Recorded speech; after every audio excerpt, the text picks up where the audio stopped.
Tribunal do Júri, ele é importantíssimo e mágico por isso, né? Por pessoas do povo analisando algo que qualquer um pode passar, né? Por isso, pode ser um atropelamento em uma via pública, pode ser uma situação de você estar se defendendo de um crime, de alguém que está querendo te matar, de alguém que está querendo ali te roubar. Então pode ser se defendendo contra um roubo, um furto, uma tentativa de homicídio.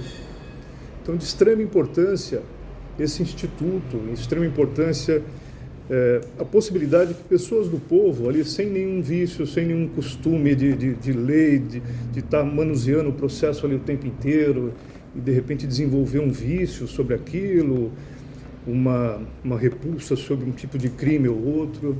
Aqui são pessoas do povo analisando algo que qualquer uma pessoa pode cometer. Qualquer pessoa pode sentar aqui no banco dos réus. E como eu disse, muitas vezes inocente, outras vezes culpado. Daí, como o doutor muito bem colocou aqui, ele pode pedir absolvição, pode pedir a desclassificação, o advogado também pode pedir a desclassificação, pode pedir a condenação, desde que justa, né? Então, a função do advogado é defender os direitos de quem está sendo acusado, ou os direitos da família da vítima quando ela vai embora, em um crime ou algo nesse sentido, ou os direitos da vítima quando ela está viva. Então, o que o advogado faz é defender os direitos, né? Defender, promover, ajudar a promover a justiça. Eu entendo que o promotor de justiça também no mesmo sentido, né? Só em lados diferentes, uma vez ou outra com pontos de vistas diferentes, mas buscando a mesma coisa, né? E talvez com um pouquinho, uma dissonância ou outra, algo que não concorda, não é o mesmo caminho às vezes, mas aqui hoje o promotor, Dr. Victor, ele está pedindo a desclassificação e tal. Isso, excelências, já ajudaria o meu cliente. Já seria uma forma de reduzir a pena, né? Não ficar preso. Isso já seria interessante. Eu poderia vir aqui e falar, vou concordar com isso ou com aquilo, mas é importante o promotor vir aqui e colocar o entendimento dele, a posição dele. Nós vimos, o doutor promotor mesmo colocou aqui,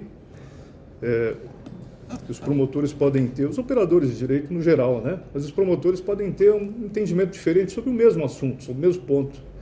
Um promotor pediu para prender, o outro pediu para soltar logo em seguida, praticamente. 2 dias depois, 3, foi mais ou menos isso aí. E aí, aquela pessoa que ficou preso, poderia ter morrido lá dentro, acontecido alguma coisa, ele foi solto. Então, representantes do mesmo órgão, do mesmo Ministério Público, entenderam diferente. Um pediu a prisão, outro pediu... Não deu tempo de analisar documento, praticamente nada. Foi aquele pedido por lá em um juízo de audiência de custódia e tal, e o outro já falou, não, pá, isso aqui acho que não é caso de prender. Então, um entendimento diferente. Por isso que ninguém é dono da verdade. E nesses momentos que é excelente termos juízes, né? Porque o promotor pede, argumenta, fundamenta conforme o entendimento dele, o advogado vem também e argumenta, fundamenta, pede, esperneia, o promotor também, enfim, pode gritar, pode não gritar, falar, não é necessário gritar, mas cada um tem um estilo, de repente fala um pouco mais alto, mas quem decide são os juízes. Olha que bacana. Bacana e ao mesmo tempo uma responsabilidade gigante, né?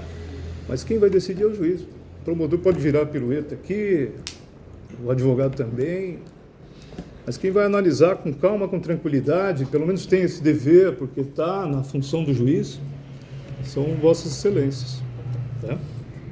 Então, excelência, eu poderia vir aqui e falar, olha, eu em harmonia com o promotor, eu entendo que é isso também, aquilo, mas eu não estaria sendo justo com o meu entendimento, com aquilo que eu vi no processo, que entendo que é diferente.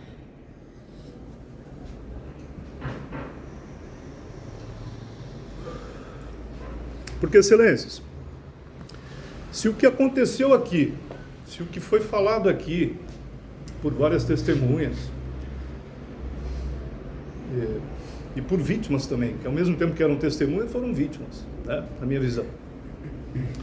Se o que aconteceu aqui foi mostrado, o promotor colocou na tela, o processo é grande, o processo acho que tem 529 páginas hoje.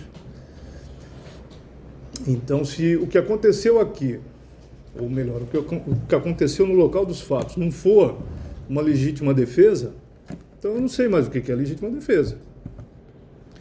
Porque se a pessoa que estava ali apanhando, levando pauladas, socos, foi cercado por pessoas que já haviam feito o mesmo procedimento com outra pessoa antes. Porque o Dirceu falou isso aqui, e os policiais, hoje foi ouvido um policial aqui, mas no processo também falaram isso, chegaram lá, situação de discussão, as motos estavam na frente do veículo, do caminhão do Dirceu, que é o primeiro caminhoneiro, cercaram ele, agrediram verbalmente, talvez até fisicamente, se não veio para os autos, mas os comentários foram nesse sentido. Se isso não for legítima defesa, então, o que é isso então?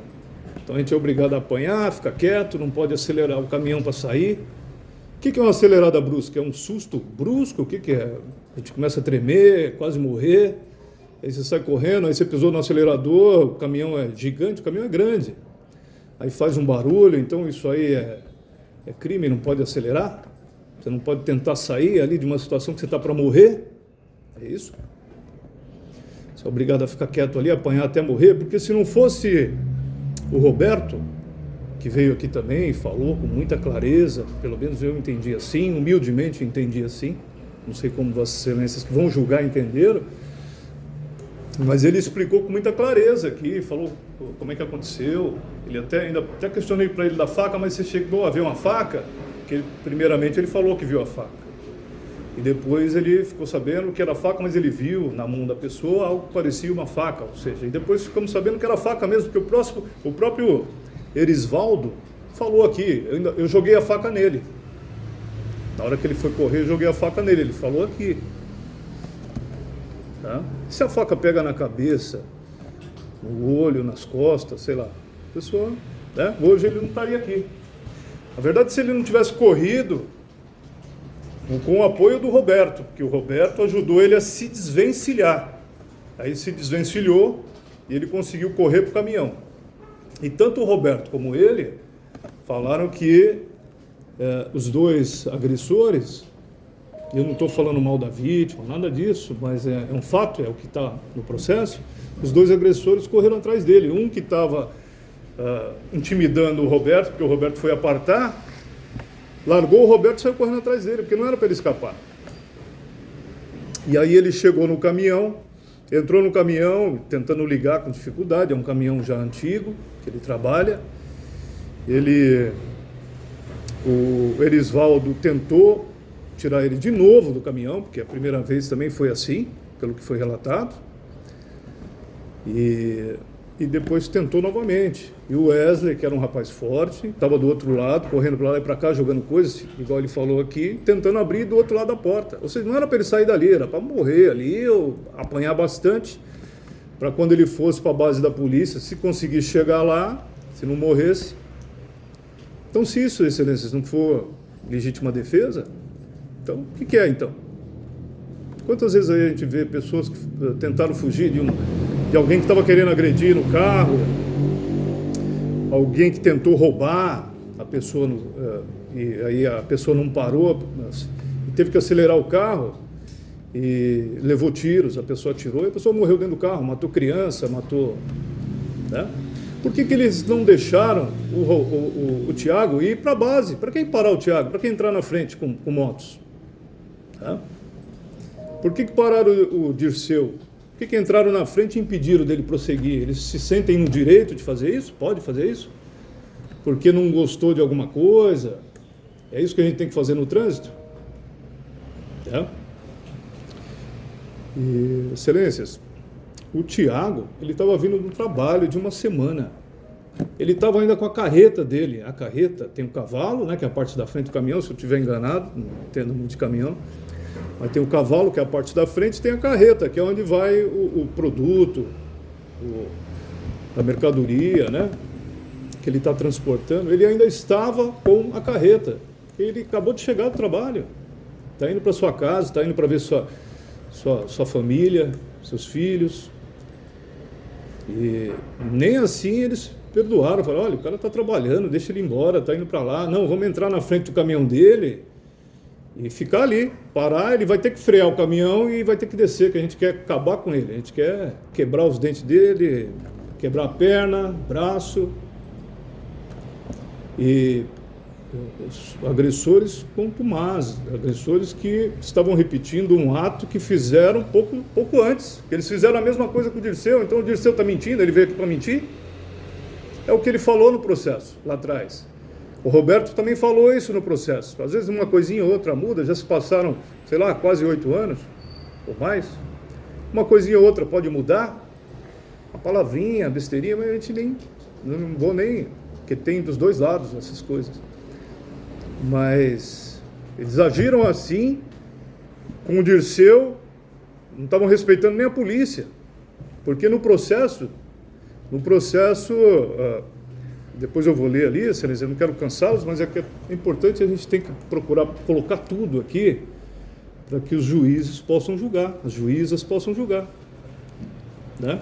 Ou seja, quem vai julgar possa analisar o que está no processo, para poder chegar numa decisão. Mas na frente dos policiais ele ainda tentou agredir aquele rapaz que ele não foi ouvido hoje, acho que o Adriano, que é o que foi primeiro para a base, chegou lá e encontrou, ainda tentou agredir o Tiago na frente dos policiais. Nem os policiais ele estava respeitando. E outra, quebrou o vidro do caminhão do Dirceu. O Dirceu estava trabalhando, excelências. Precisava disso. Se o capacete pega na cabeça, se bate no vidro, cai no olho dele, ele desceu depois que acertaram. Quem é que não ia fazer isso? Né? E outra coisa, excelências, o próprio promotor, o Dr. Victor, mostrou aqui, eu não preciso nem mostrar, mas ele já mostrou, ele já falou, muito leal, por lealdade processual, enfim. E confesso que eu pensei que o doutor ia pedir já a absolvição. Isso é um pensamento meu, uma opinião minha. Pensei que ia pedir a absolvição, mas ele viu lá que foi feito o exame, o teste de alcoolemia, para ver se havia álcool no sangue da vítima. Nos demais não fizeram, que se tivesse feito, acho que saíram, no momento não estava lá, mas da vítima, o Detran obriga a fazer nesses casos. Ele estava com álcool no sangue, 1,1 grama por litro de sangue, alguma coisa assim, bem acima do permitido. Isso, excelência, já é um crime. O Código de Trânsito, o Código Penal já fala que é um crime. Isso aí é um crime de perigo abstrato, a gente fala. Ou seja, você dirigir embriagado. E a impressão de todos que falaram aqui, principalmente do senhor Dirceu, acho que do Roberto também, falando que eles aparentavam embriaguez, aparentavam estar embriagados. Ou seja, olha a responsabilidade. Enquanto uma pessoa vem do trabalho, cansado ali, trabalhando semana toda, os outros estavam no direito de ir para uma festinha, alguma coisa, mas não o direito de dirigir embriagado. Não tinha esse direito, é crime.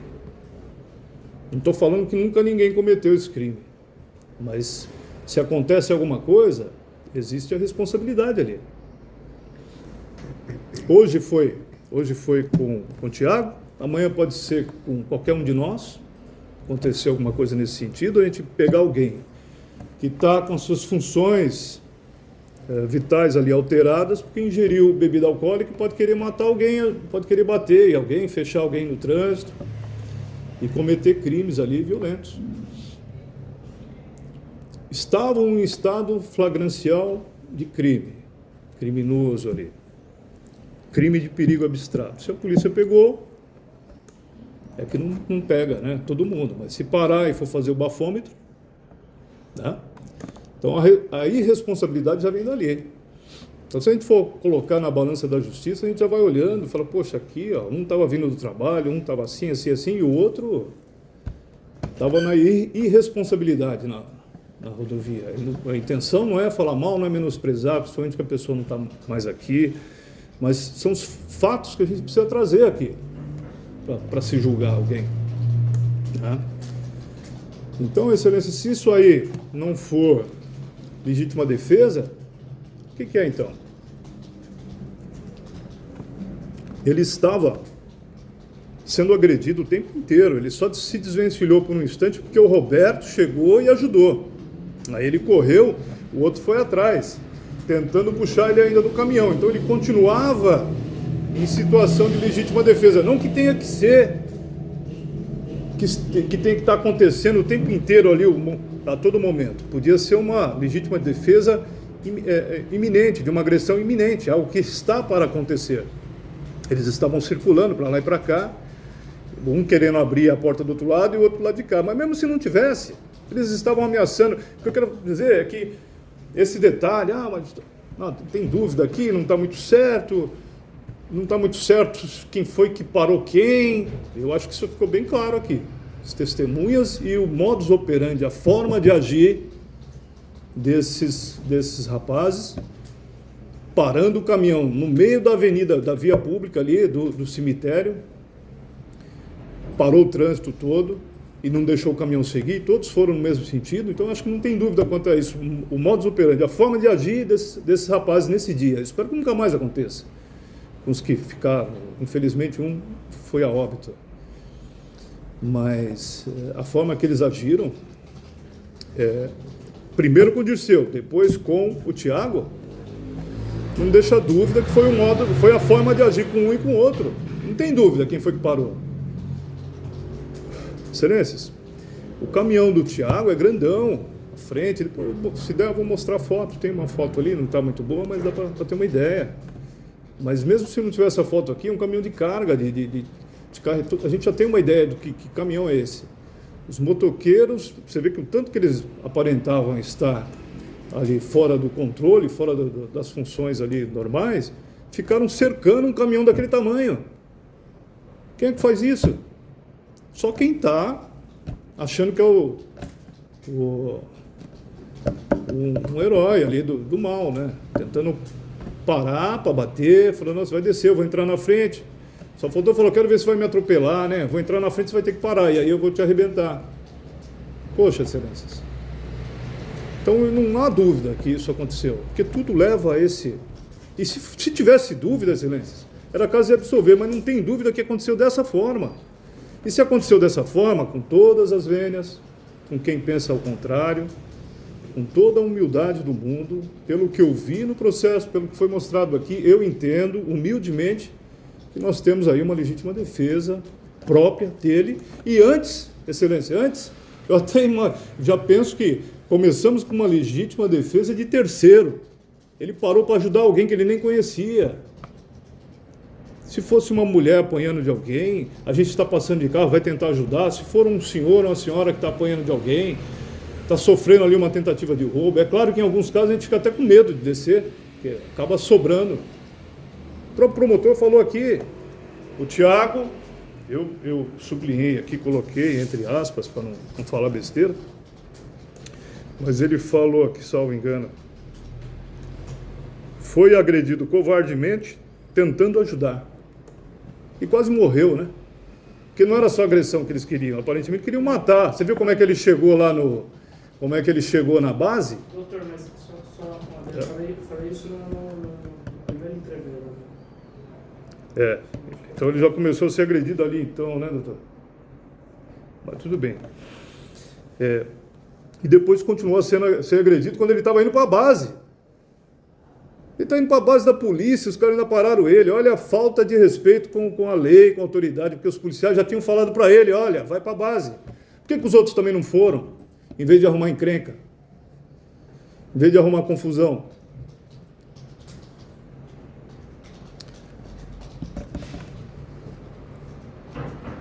A vítima também participa do crime, ou seja, ela pode participar de uma forma ou de outra, em alguns casos provocando, em outros casos, excelência, sendo a única culpada pelo que acontece, que é o caso, na minha visão, humilde, ali na humilde leitura, os agressores ali foram os únicos culpados, porque não ia acontecer nada disso. Se não parassem na frente do caminhoneiro de Dirceu, se não travassem o caminhão dele, se não parassem na frente do Roberto, do Tiago, e ficassem provocando ele, agredindo verbalmente, igual já agrediram verbalmente antes, o Dirceu. Se não tivesse parado ali, se não tivesse tido essa atitude, os três, depois dois, porque um foi para a base, por que não fizeram igual o outro, o colega que estava com eles? Podiam ter ido para a base também, ninguém tinha morrido, tinha acabado ali. Mas não, dois ficou para trás, viu que a polícia já se afastou, foi para a base. Aí o Adriano também se afastou, que é o colega deles, o amigo deles, foi lá para a base da polícia. Aí ficaram os dois, o caminhão do Thiago, como estava mais atrás, ele foi ainda lá ligar, às vezes demora um pouco para ligar, é um caminhão que já era usado, já mais velho. Aí eles cercaram o Thiago. O que eles estavam procurando, Excelência? O Thiago, a única defesa que ele teve, Excelência, foi argumentar, deixa eu ir para a base, deixa eu ir para a base. Ele falou aqui, ó, vamos para a base, vamos para a base. Outra coisa que ele podia fazer é acelerar o caminhão, e ir para a base, ir para frente, para fugir dali, que ele estava apanhando, outra coisa que ele podia fazer. Se fosse um de nós, eu não sei se a gente ia fazer diferente.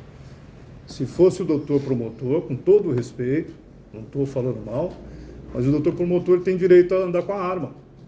Eu acho que não ia estar nem o Adriano aqui, não, o Adriano não estava ali no segundo momento, né? Mas não ia estar nem o Wesley e nem o Erisvan, não sei. Mas eu falo assim, por ter uma arma de fogo. Provavelmente o doutor, como é cauteloso, ia dar um tiro para o alto primeiro e já ia resolver, porque os outros dois não estavam com arma. Mas como o Thiago não tinha arma, o que ele ia fazer? Argumentar, deixa eu ir para a base, deixa eu ir para a base. Aí cercaram e puxaram ele do caminhão, cercaram o caminhão, tá? Dependendo de quem fosse ali, pelo medo de morrer e resguardado pela lei, não ia nem parar, hein? Não ia nem parar. Ia acelerar e passar por cima. Isso é errado, mas alguém em legítima defesa ali com medo de morrer, um estado de necessidade, algo nesse sentido, que a lei também ia parar ali no escuro para conversar com duas pessoas que você não conhece. Ele ainda parou para resolver, ele não atropelou ninguém. Ele parou, desceu, puxaram ele foi ainda conversando e apanhando. Mas dependendo, imagine, Excelência, o juiz que consegue chegar mais próximo da justiça, Excelências. Eu preciso falar isso aqui e é uma verdade, eu acho que Vossas Excelências vão concordar comigo, não precisa se manifestar, claro, mas é o juiz que consegue se colocar no lugar. É quem consegue ir lá e se colocar no lugar e falar, poxa, o que eu faria? Se é que não já tiveram que fazer coisas parecidas aí, para sair de um lugar perigoso, que alguém estava cercando, querendo roubar, querendo matar, ou às vezes até numa briga que você tem que correr e fazer o que for possível para você sair dali para preservar a sua vida. E não foi o que aconteceu, você teve que sair dali. Agora, era um caminhão com carreta grande, que ele não tinha nem tirado a carreta, no outro dia ele ia trabalhar. Olha só como é a vida do seu Thiago. 2 filhos em casa, tinha que trabalhar.